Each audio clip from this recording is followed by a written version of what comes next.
In this video I'm going to show you how to remove the stock radio, install an RNS315 or install a RNS510. The 315 and 510 are pretty much the same, so let's get started. First, use a trim removal tool to avoid scratching the interior and slide it underneath here to release the plastic clips.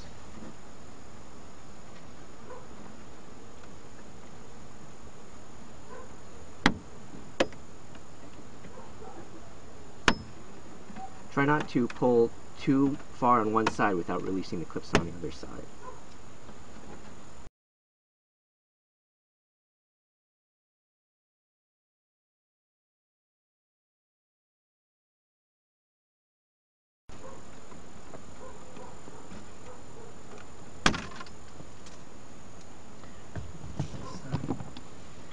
Then use a T20 screwdriver to release these 4 screws that hold the head unit in.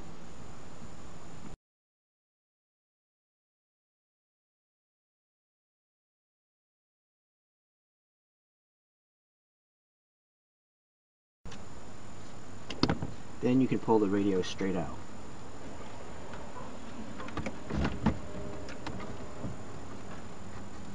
To release the radio connectors, there's a small lock tab back here. Just pinch it, move this lever up, and that lever comes undone.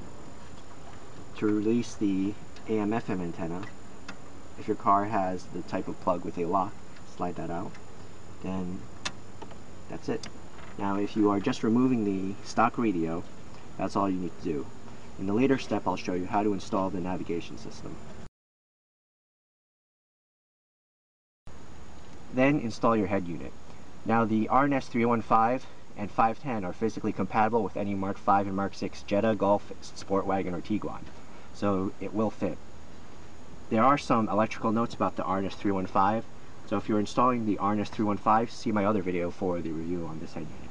If you're adding a GPS head unit, you have to add your own GPS antenna. On this model, the Mark 6 Golf, you first remove the T20 torque screws that hold the vent assembly in place, and then pull the vent assembly straight out. The GPS antenna will sit above the air vent duct and below the dashboard, so just use some double-sided tape or sticky putty to help hold it in place.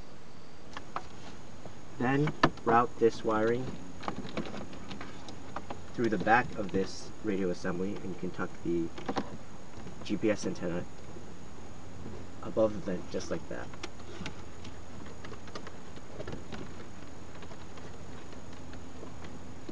The wiring's out of the way, and I've routed this GPS antenna wiring to the back of the head unit.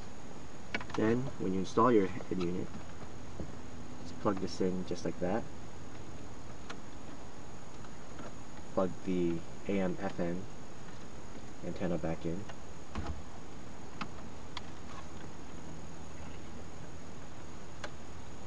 Any locks should be pressed back.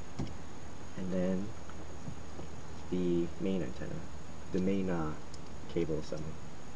When you push it in, make sure that you push this lever back in and feel the click of the locking gauge. Make sure that no wiring gets caught, and then you can slide the whole thing back.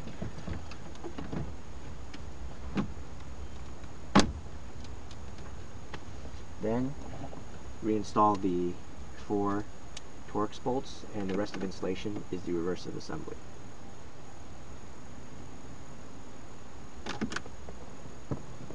Once you've installed the head unit and made any coding changes as shown in the write-up, go to the website for full details.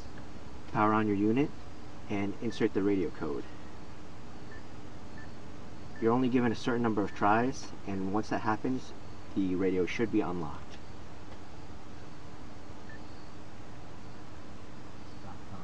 I've been visiting right now. It's moving